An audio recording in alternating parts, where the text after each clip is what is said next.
Voltage can be measured by placing the leads in either parallel or series to the circuit in question.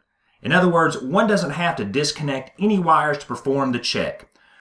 So what we have here is a Hunter XC timer. It's on and running and sending voltage to our zone number 2. So what we would do is take our multimeter, make sure our setting is on voltage AC, and then we can take and place our leads onto the terminals, the common and zone number 2, and that gives us a reading of just a hair over 27 volts.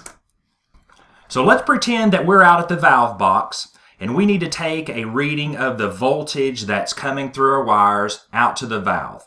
I've got a couple of disconnected leads here, and we're going to pretend that we're out at the valve box. And of course we've got our alligator clamps on our leads here. Place one on the common and the other on the hot wire in question. And if we take a look at our meter, we are getting 27 volts. And that's a reading that we've taken in series to the circuit. It's also possible, if the valve was still connected to the wires, that you could take a parallel reading out at the valve.